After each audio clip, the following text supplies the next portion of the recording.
All right, we got the Celtics and Bucks, called by Marv Albert, Chris Webber, and Kristen Ledlow, and later the Nuggets and Warriors. As we welcome you inside Atlanta's Studio J for TNT NBA Tip-Off presented by Auto Trader. Charles is down there, Kenny's here, I'm Ernie, this is Shaq. Congratulations, Shaq. What happened? Thank you. LSU Tigers. Thank you. Chuck, don't you owe me some money? Hey, Kenny, I think everybody in Alabama know I bought a distillery, Redmont Vodka and I gin. did not know that. Pass that to Shaq. Congratulations, brother. This is what you. That's one of the new bottles right there, too, Shaq. Looks good. Oh, wait, can we get a? Hold on. Hold on. There, it's being. You owe me money and you gonna pay me in alcohol? Thank you, Ernie. Free alcohol. Look, no, brother. I want my cash. Well, go get it from Odell.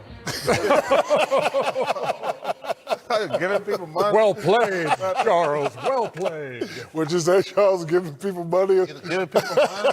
How about getting people some wins? Thanks, Anyway. Thank you, Shaq. Congratulations, man. I appreciate it. Thank you. A phenomenal season for your Tigers. Congratulations, Coach O and the LSU Tigers. Yeah, we did it. We won this thing. What's the name of your vodka? Redmont. Redmont vodka. Redmond Vodka. All right, so we got the Bucks and the Celtics here tonight. So how big is the gap between the Milwaukee Bucks and the second best team in the Eastern Conference? I live in Arizona, the Grand Canyon.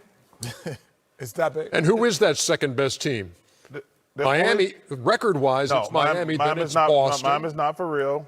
And then it's Toronto and Indiana and Philadelphia. Ernie, I'm going to say it, and I mean this. The only team that can beat the Milwaukee Bucks is the Philadelphia 76ers if they get Joel Embiid healthy. The rest of them teams, they don't have a chance. Well, you know, if Well, Miami, answer the question. If Miami Heat add something Oh, he said right now. right now, they're close. Close to what? They're close. They're not close. Yes, they are. To the Milwaukee Bucks? Yeah, they're one starter away. Yeah.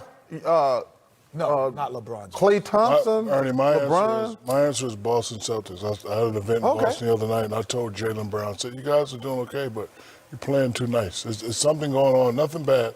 It's just, once they figure it out, a lot of teams take time to figure it out, but I think once they figure it out, they could be very dangerous now. Because they really have three weapons that, you really can't guard. Milwaukee got one guy, and he's playing great. He always plays great. But remember what happened last year when the game slows down and everybody just back up and he's bringing the ball from the top of the key. Yeah, but they don't have a Kawhi Leonard in the Eastern Conference like they did last year for Giannis. They do have three starters averaging 20, only team in the league that can make that claim. Jaylen Brown will not play tonight, by the way. He's got a bad right thumb.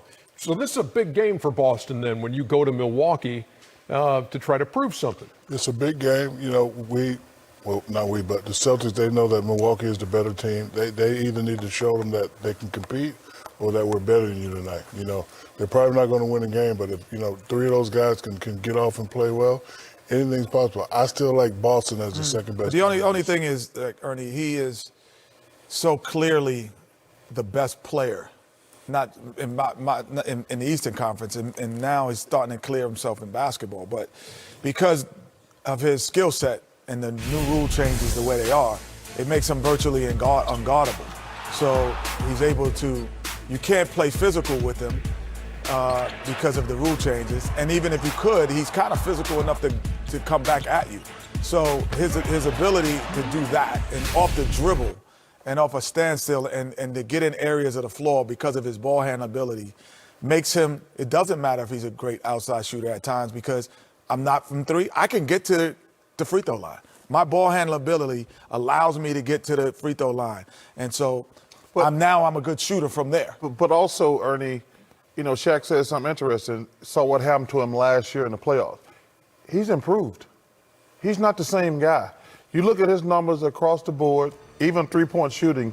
He took that loss personally, and he is balling right now. He is the best basketball player, not just the Eastern Conference, in the entire world. He's averaging 30 and 13 rebounds. He's averaging 30 points in just under 31 minutes. Just under 31 minutes a game. So and he might be the best defensive player in the league. Get this. He's played 1,195 minutes. He has 1,170 points. A point a minute. Almost. And James Harden, by the way, 1,449 minutes, 1,449 points. He is a point a minute guy. 15,975 dribbles. I knew you were going to go there. So How many dribbles? 15,975 dribbles. Boston is the number 4 defensive team in the NBA, but their last 6 games, they've allowed 110 points and about 49% shooting. So what's up with the Boston defense? You know, right now they're just not focusing. Lackadaisical at times. You know, I don't want to say they don't have a clear leader, but I don't think they know who the guy is. I know that they have 3 guys, but I don't think they know who that guy is, especially when they need a bucket. But we know they're going to pick it up. They will pick it up. But the last 6 games, they just got to blame it on effort. And, Marcus Smart, by the way, in the starting lineup tonight with Jaylen Brown out for the Celtics. I think the in and out of the lineups have hurt them a little bit as well. You know, some guys have been hurt throughout the season. But, you know, I think playing without a true center at times or a guy who stretches the floor like Al Horford did last year hurts them at times. But they're figuring it out. They're going to be around when things come around. They're going to be close to being – they're going to be in that Eastern Conference semifinal trying to get to the Eastern Conference final. And let's be realistic. Nobody's close to Milwaukee in the Eastern Conference. Like I say, Philly has the talent if they get healthy, but Boston, Miami, they cannot beat Milwaukee. And I'm not sure Miami could beat Boston or Philly, but Milwaukee is by far and away the best team in the Eastern Conference, by far. Highest scoring team in the NBA, only team in the league that hasn't been held under 100 points or in a game this year, and also a differential of 12.6, which would be an NBA record, even better than the 72 Bucks and the 71 Lakers. That's the Milwaukee team. Boston was